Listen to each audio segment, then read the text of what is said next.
Welcome to another edition of Teach the Geek interviews. My name is Neil Thompson. I'm founder of Teach the Geek. It's an online platform for science and engineering professionals. Consider checking out the monthly membership called the Teach the Geek to Speak Society. Quite the mouthful. You can learn more about it at teachthegeek.com. Again, that's teachthegeek.com. Today, my guest is Jabril Muhammad. He works as a mechanical engineer, but he's also the director of engineering at Original Man Scientific, a consultancy that helps inventors turn their ideas into products. He's also host of the STEM Files on YouTube. I had the pleasure of being a past guest. I'm interested to learn more about his journey in engineering, the moment he realized that being able to present could be of use to him, and the motivation for starting Original Man Scientific. Welcome to Teach the Geek interviews, Jabril. Thanks so much, Neil. Awesome introduction. And again, like this is a long time coming. As you said, you've been able to grace the platform of the STEM Files, and I knew it was only a matter of time before I came on your wonderful platform as well. So looking forward to add value and excited for the questions that you're going to ask. So let's get into it.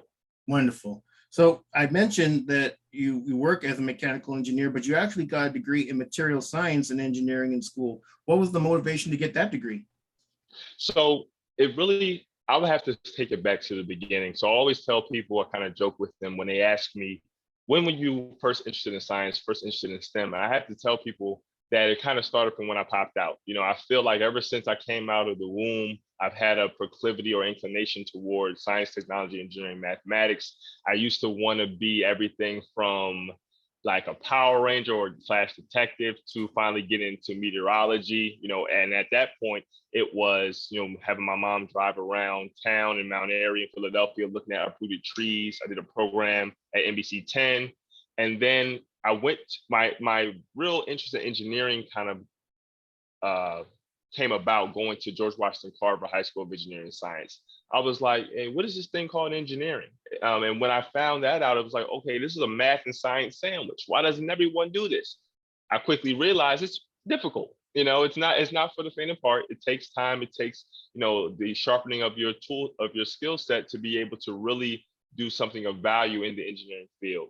And then my junior year summer, I went to a camp at Drexel based around, you guessed it, material science and engineering. I found out that it was a very, very versatile discipline, and that it kind of lies at the crossroads of all other disciplines. No matter what type of engineer you are striving to be, whether it be electrical, industrial, mechanical, ocean, etc., you're going to typically work with some material or some objects or systems that are made from some material. So I felt like I could add value in the room from a materials perspective, regardless of who I was around and in what engineering field I ended up being in. So that kind of really piqued my interest there. I ended up going to study it at the University of Pennsylvania. Gotcha. From the bit of research I did on you, I saw that, well, I obviously just mentioned that you got a degree in materials, but then you worked as a materials engineer, but now, as I mentioned in the intro, you work as a mechanical engineer. What was that transition like, going from materials engineer to mechanical engineer? So I will say the transition is still happening. And the reason why I say that is I look at myself as a lifelong learner.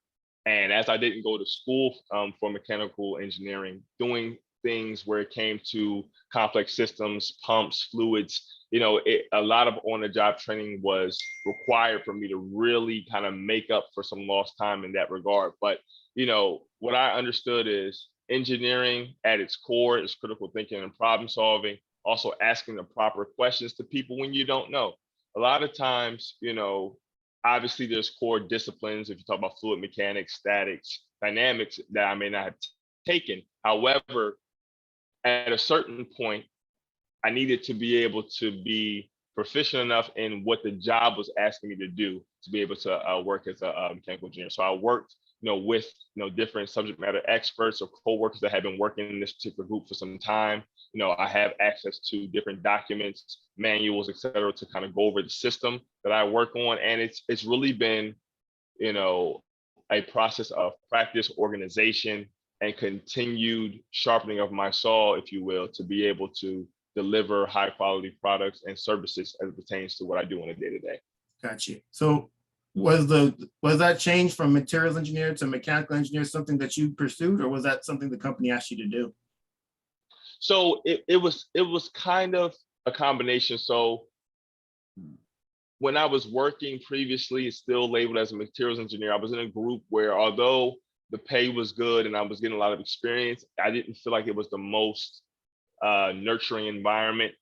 And one of my mentors kind of saw this and kind of helped me to make a shift into a group where I would later be a mechanical engineer. So I didn't so much seek out to be a mechanical engineer. However, I did seek a new opportunity, and this is one of the ones that kind of presented itself. So understanding that, hey, every mechanical process, mechanical system is only as good as the materials that make it up is a big proponent as to why I feel like I've been able to be successful, and just understanding, hey, at the end of the day, this is systems. At the end of the day, this is critical thinking. This is problem solving. And it's another layer, like with anything else, I'd have to add to my arsenal to be able to be a high level achiever in this realm. So that's kind of how that story went. Gotcha. Well, I commend you for making that transition. You could have had people that said, well, my degree is in materials engineering. I'm working as a materials engineer. This is what I'm going to stick to doing. But you saw the challenge of moving on to something else, maybe something you didn't study in school, but you said, as you mentioned, you're a lifelong learner. You can learn what you need to know. So again, kudos to you. So as you know, this podcast is all about public speaking. And the Right. main the goal or the motivation for it stemmed from my own struggles having to give presentations in front of management. When I first started working as an engineer, I did not see I was not interested in doing any kind of speaking in front of anybody. It was kind of something I was forced into, and I had to kind of learn as I go, because I didn't want to look like a fool every time I had to give these presentations. But at what point did you realize that presenting in front of people could be of benefit to you? So I think as I begin to answer this question, I have to go back to my upbringing. So I was brought up not only Muslim, but I was homeschooled for a good amount of time. So before second grade, I didn't want to select private institutions, either Islamic or in other ways, private, right? And then from second to ninth grade, I was homeschooled. During that time, my parents and my mother, specifically, and that she was my direct teacher during that time frame, always articulated to me the importance of being able to communicate effectively. And this was more than just what I say. This is how I carry myself, my body language, my facial expressions. All of that is communication and comes out in presenting. I knew that as an engineer, there were going to be times where several times we have to communicate an idea, a thought process, a product, and be able to get people who are technically or less technically inclined to buy in to what it is that you're presenting, or to go a different way, to pivot, to give more money, etc. So I knew at a very, very early age that, engineer or not, there's value in being able to communicate effectively and articulate a position, right? So, something simple as, well, Jabril, why don't you eat pork? Well, now I can get on my presentation spiel and articulate, well, here's these health benefits, and here's why I don't do this, X, Y, and Z. Now, this is a very baseline level with talking to a friend or talking to a colleague. And then that evolves into, Jabril, why do you eat one meal a day? Or Jabril, why did you pursue this? Into, okay, in the workplace, okay, Jabril, today you'll be presenting on your findings as it pertains to the funding available to your program. Should we be giving you more funds or not? Now see how that evolves over time. So it was at a very early age, non-technically, and as I've just matriculated, it's become more and more apparent that to be able to meet people, sustain relationships, grow relationships, articulate your point and have your point be deemed valuable, you have to learn how to present and really just communicate at a high level.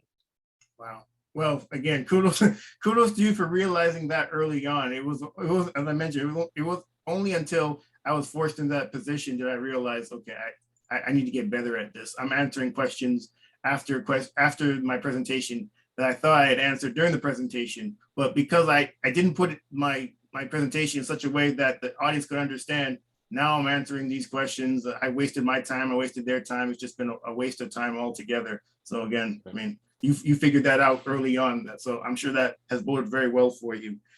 You know, I mentioned in the intro that you are the director of engineering of Original Man Scientific. What was, and you're also one of the founders of it too. So what was the motivation for getting involved in starting Original Man Scientific? So, like I was mentioning before, having that desire to engage STEM at an early age, and also, and I still do have this desire, but always have to keep it at the forefront of the mind, because you'll forget sometimes when it comes to work. But wanting to create and have my own engineering firm geared towards materials innovation and other things, I met Tariq, and he's our chief operating officer and co-founder. In 2015, we have a mutual mentor, our brother David Hassan, who said, I got to link these two brothers up, young brothers interested in STEM, trying to do good things. We link up over the phone. He calls me, and amongst other things, he said, I have this idea to create this research and development company to really help people, capitalize on their ideas, materialize their ideas to create a legacy for themselves, their families, and really, really create this community incubator for STEM development and innovation in these inner city communities. And I was like, you know what?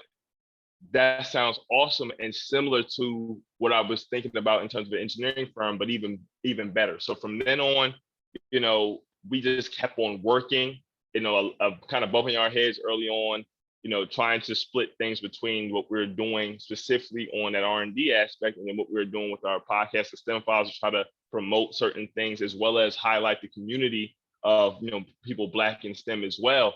But all of it really comes from the legitimate desire to not only engage STEM, but also let people to understand that not only are people Black in STEM, but Black is STEM.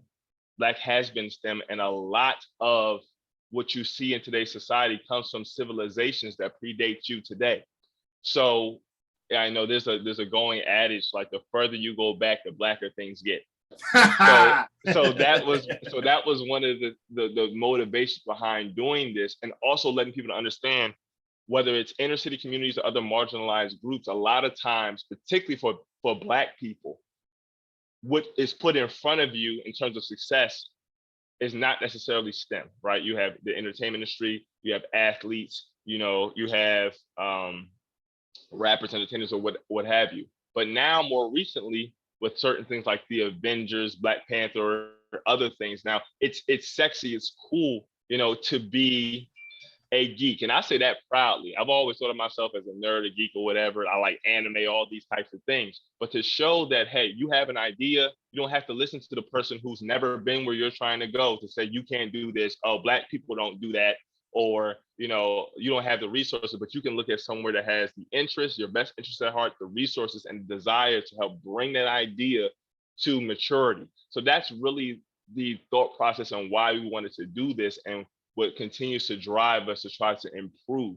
And it's not easy, right? Sometimes, you get roped in and you're at work, and it's like you forget the big picture. It's like, okay, well, this is what I'm doing now, but this is also a means to help sustain what I'm doing on the side that I hope to be my main focus going forward. So all that's wrapped into why it's so important to us, and why we're continuing to move forward and try to pivot and iterate to be able to get a wonderful final product that is Original Man Scientific. Wow. One thing I really like about what you and Tariq are doing is that with Original Man Scientific, you're not afraid to say that it is something that is for you, is for your community.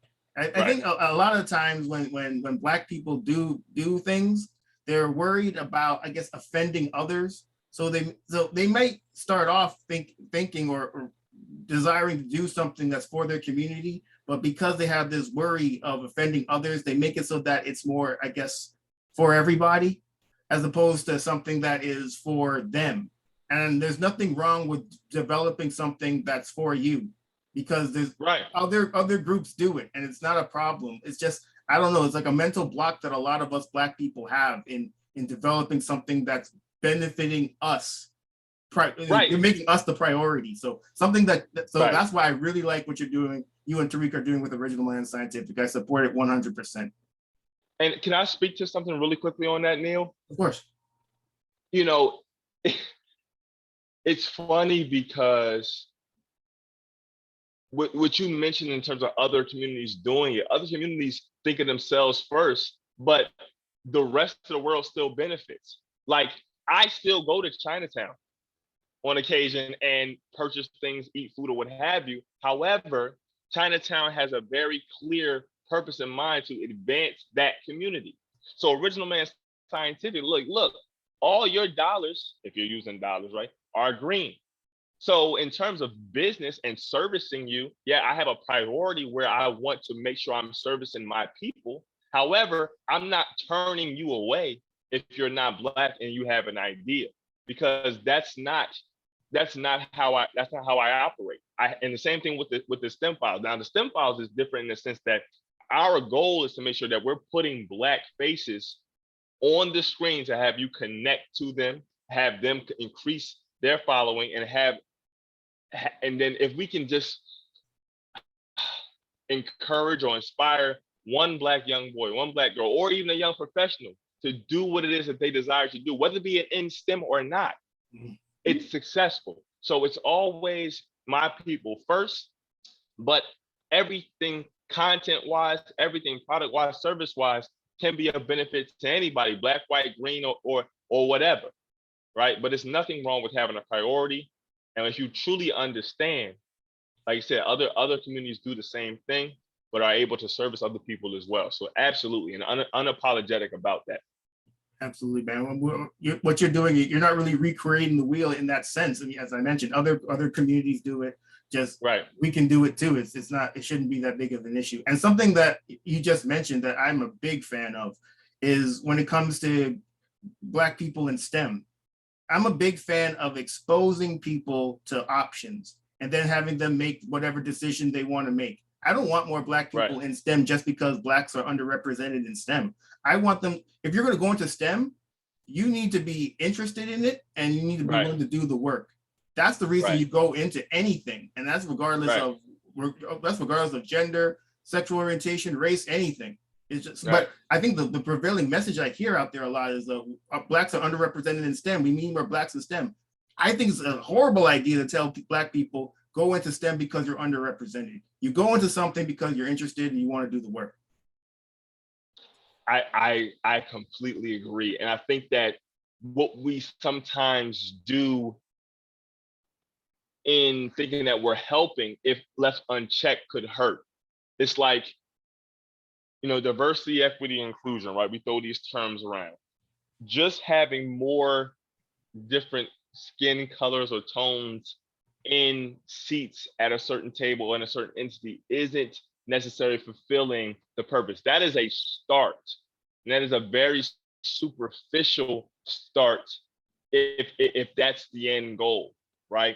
That is the start, because with these differing skin tones, a lot of times you'll have difference of opinion, difference of background, difference of values, hopefully similar morals, because that's something that you want to have in any entity, that everybody kind of thinks morally along the same lines, but you have diversity of thought.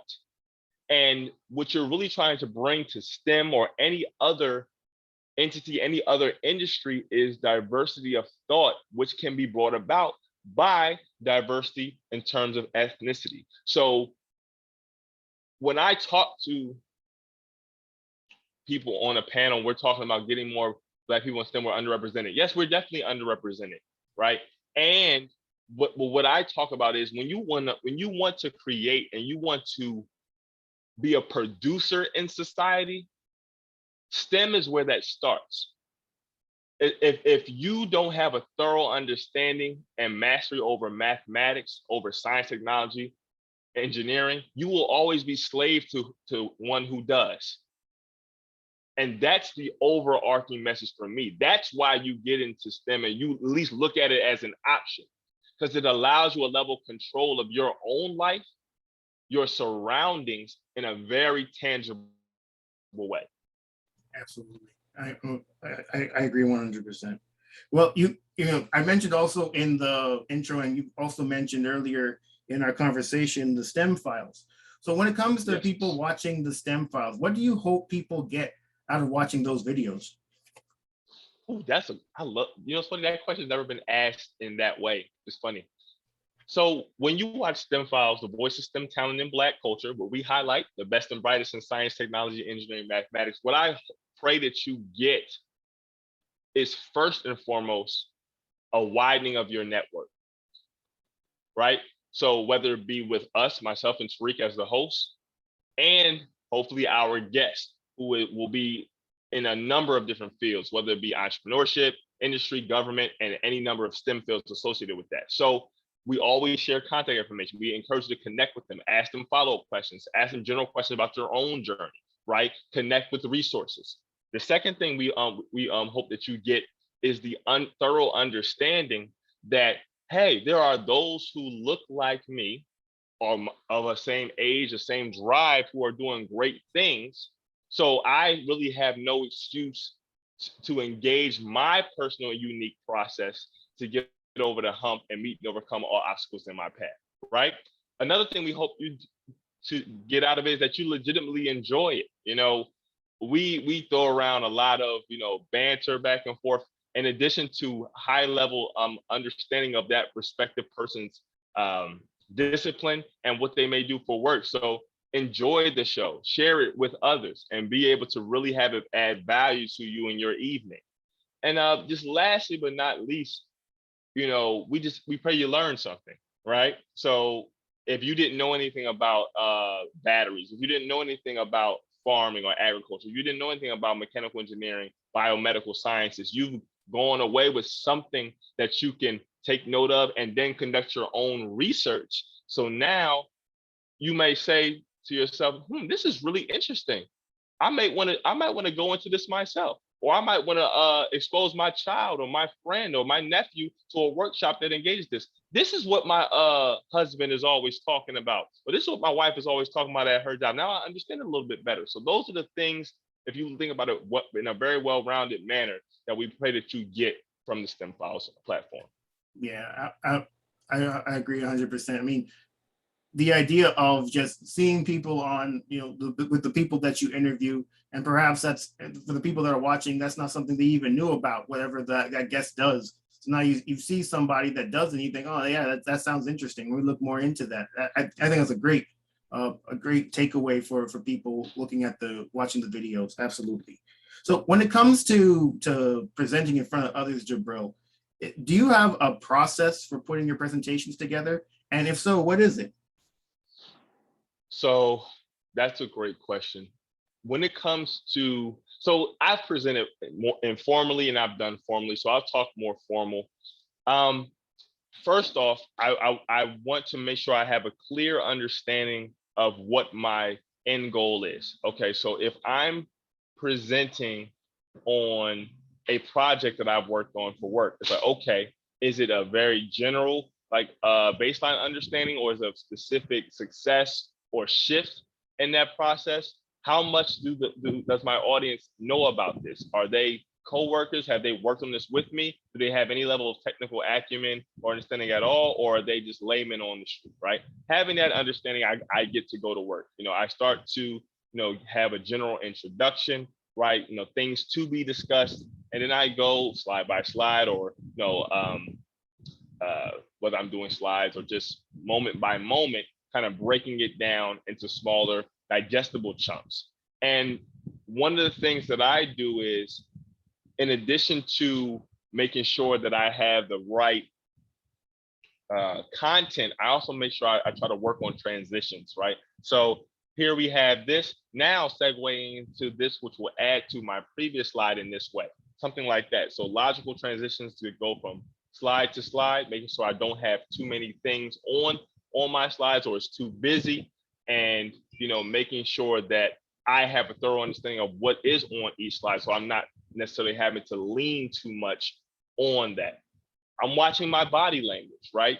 I'm trying not to use too many hand gestures. I'm trying to use eye contact. I like to move around a room, so I may not go up and down aisles, but I don't like necessarily to stand behind a podium unless I'm asked to. So I'll move around, I might engage. So when I might use some colloquialisms or things that people can address. So generally speaking, my process is understanding the problem, making sure I'm thoroughly answering the problem, and always giving thoroughly providing a solution, and always giving time for questions at the end, right? Because I want people to feel like this is more of a conversation as opposed to me just kind of regurgitating something I've done on them and them not being able to give any value back or ask for any additional insight.